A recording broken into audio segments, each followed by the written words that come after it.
So, I rolled in the quest thread and my result was that I had to go out into the wilderness and report back with a cryptozoological story. Thing is, I already have one to share. So here it is, after this post. Even if you don't believe me, I sincerely hope that this story entertains you, at the very least. Episode 1, The Noise. All of these stories take place in the same general area. The first incident I can clearly remember happened when I was 4 or 5. After speaking to others in the area, I learned that the events I experienced were far from the only things to have ever happened in that area, but I digress. I'll get to the experiences others told me after I've relayed my own, if there is sufficient demand. It was a typical summer night and I was settling down to watch Snick. Kudos to those of you who know what I'm talking about. My dad was doing some work outside, and my mom was in the kitchen cleaning up from the dinner we'd all just finished eating, when my dad came in pale as a sheet. My mom asked him what was wrong and he replied, "I heard something outside. Get me my gun." My mother, of course, complied. With the gun securely in hand, my dad went back outside and my mother, my brother, and I watched him from the doorway. Then we heard it, too. It sounded like a woman screaming or something. I know that a lot of animals sound that way, but I've lived in the country my whole life and never heard that sound before. The closest I've come is some videos of big cats, but that raises the question of what a big cat would be doing in the middle of Indiana. My dad paused for a second when he heard it again, but not wanting to look like a pussy in front of his wife and kids, he proceeded to the section of the field next to our house where the sound seemed to be originating from, his pistol held ready. Now, it's important to note that when this happened there was no house in the field next to ours. A house was built there later, but it was pure country darkness at that time. My dad vanished into the gloom where the sound seemed to be originating from, and for a few breathless seconds we heard nothing. Then my dad screamed, "Oh fuck," and we heard the sound of gunfire. At this point my mom shoved my brother and I into the house and closed the door on us. I heard my dad yell, "Are the kids in the house?" The panic in his voice was evident. Once my mom assured him that we were safe, they both came back inside, drew the blinds, locked the doors, and refused to speak about it. Later that night I was eavesdropping on my parents through the vent in my room and heard my dad say to my mom, "I don't know what that was, but I never want to see it again. If the kids ask, tell them it was just someone playing a trick on us." I never asked when I was younger, but once I got older I've asked him about it on a few occasions. He always refuses to talk about it. After that night, he began drinking heavily. He's thankfully given it up now. Episode 2, The Build-Up. Some strange things happened after that, though nothing as major as that noise was. But, in retrospect, they all seemed to be building up into some sort of crescendo. My mother walked into the kitchen one night and saw an Indian feather lady standing at our back window, crying. She was alone in the house with us at that time. I did some research and apparently the land we lived on was used as a trading ground of some sort before the settlers came. I don't know any more than that. One winter, my mother saw someone looking at her through our bathroom window. It's important to note that our bathroom window was a good 9 feet off of the ground. She got my dad to look outside. Despite the heavy snowfall there were no footprints leading away from, or to, the house. But there were a set of footprints in a circle right outside of the bathroom window, again, with no footprints leading to or away from them.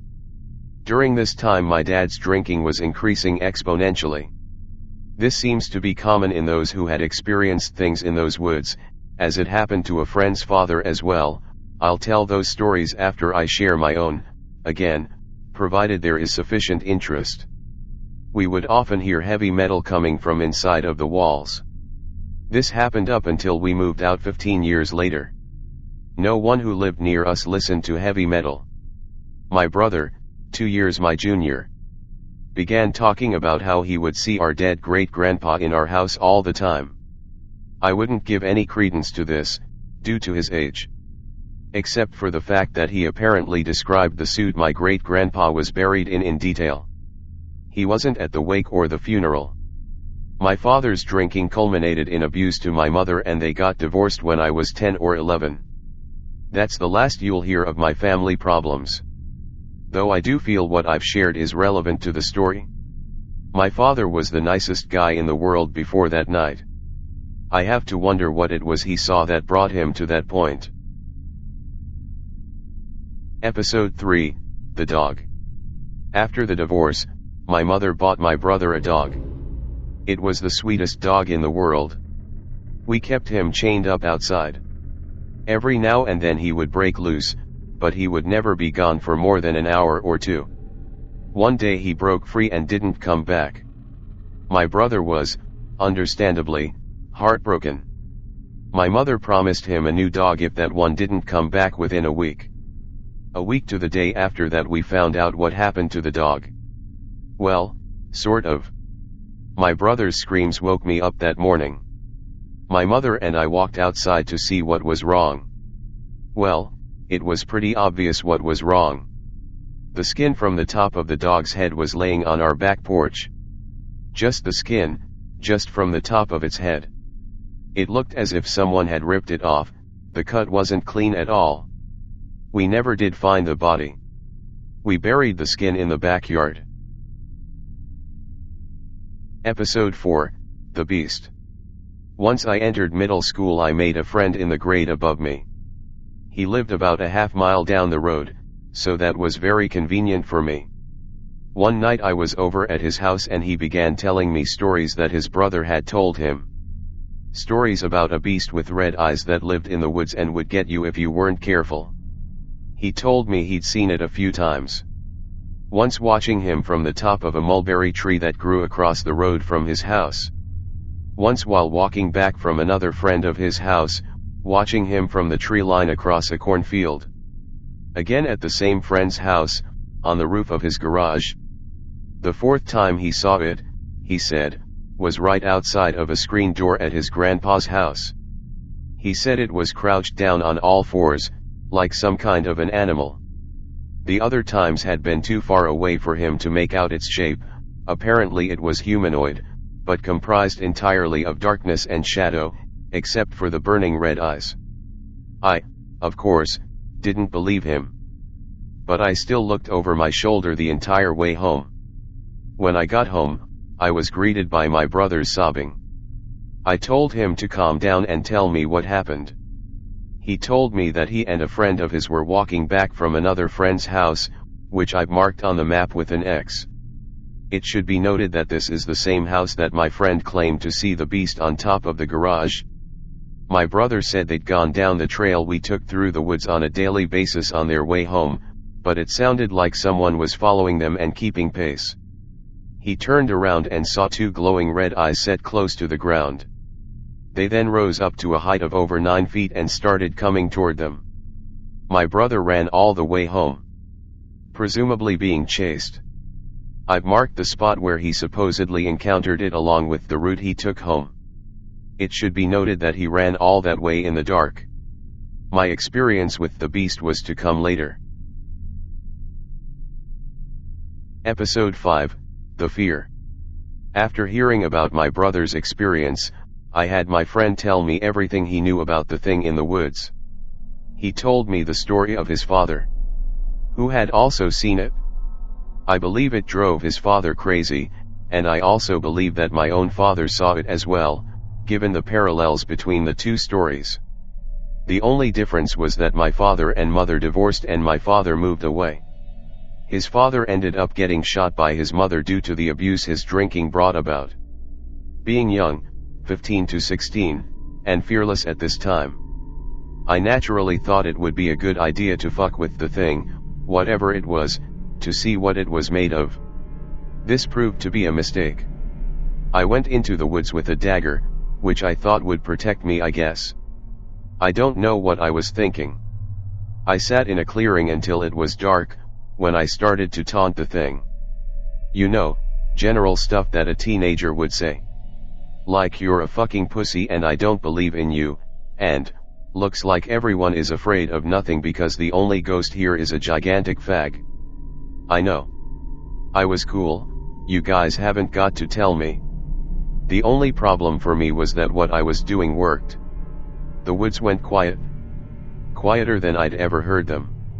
Then, in the distance, I heard the snap, snap, snap of something heavy taking slow, methodical steps toward me, breaking branches under its feet. Snap, snap, snap. I was still brave. I stood my ground. When the sound got to about 30 feet away from me, I heard a tree crash to the ground, followed by the same snap, snap, snap. I started to get nervous at this point. If it could push a tree over, it could seriously fuck me up. The walking started to get faster. Snap, snap, snap, snap, snap. A sense of dread came over me at that point, which I experienced later with my face-to-face encounter. I pissed myself, dropped the dagger, and ran home. Did I mention I was home alone that night? I got inside, slammed the door behind me, locked it, deadbolted it, got a clean change of clothes, and hopped in the shower. While I was showering, the noises started. It was like something with large claws was scratching the side of the house. Sometimes it would hit the house hard enough to shake pictures off of the walls. I put on my headphones and huddled in my room until my mom got home. Which is when the noises stopped. I didn't tell her anything. The next morning I looked outside and there were no scratches on the side of the house, nor were there the dents you'd expect from something hitting it that hard. I walked out to the clearing I was in and found my dagger buried hilt deep in a tree. I tried pulling it out, but it wouldn't budge. On my last visit to that location it was no longer there. I never went into the woods at night again. Episode 6, The Encounter. Things were as calm as they ever were after that, though the heavy metal coming from our walls was as loud as ever. By this point I had begun listening to metal, so it didn't bother me as much as it did the rest of the family. But I digress, I want to get to the meat of this section right away. We were at my grandpa's house the Christmas Eve after my experience in the woods. We left and were driving through a wooded section when my mom caught something in the headlights. Time seemed to slow down when I saw it. It was walking across the road, from one wooded area to the next. The whole encounter couldn't have lasted more than 15 seconds, but it seemed like 15 minutes. It stood around 9 feet tall. Its body was humanoid in shape, but it was made up entirely of darkness. Tendrils of darkness drifted off of its body when the headlights struck it. I'm unsure if that was caused by the headlights or if it was simply some strange aspect of the beast. Its arms noticeably moved, though in a manner that is hard for me to demonstrate adequately. Its entire range of motion seemed alien and unnatural to me. I was filled with dread. It turned and looked at me. Its eyes two glowing coals floating in the physical darkness that was its body. The head turned, but not in the way yours or mine would. It was more as if the eyes shifted. It's very hard to describe. I made eye contact with it for what seemed like eternity. Then it looked forward and walked back into the woods on the other side of the road. Time slowed down and the sense of dread left me. We all looked at each other with a "did you just see that" look on our faces. We didn't speak a word about it until we got home. These days, when I bring it up to my mom, she says it was a raccoon. But the look in her eyes lets me know she remembers, and that's all I want, to know I'm not crazy. I haven't seen it since, though the fear has never left me. Episode 7, The Follow-Up. We moved a year after that. I went to college but kept in touch with my friend who lived in the area. He became obsessed with the thing in the woods during that period. He would often go out into the woods at night with nothing but a tape recorder and some candles. I don't know if he ever picked anything up on the tape recorder, and to be honest, I wouldn't want to hear it if he did. The last words he said to me were, I went out into the woods and promised it my soul if it would give me, name of the girl he loved. He got her. But she destroyed him. He's now a broken down junkie who lives day by day eating from trash cans and stealing for a hit of whatever drugs he can get his hands on. He was the smartest person I knew. I've since moved back to an area that's a 10-minute drive away from where these events occurred. I'm interested in going back sometime, but not without backup. If I go, I'll post the results on this board.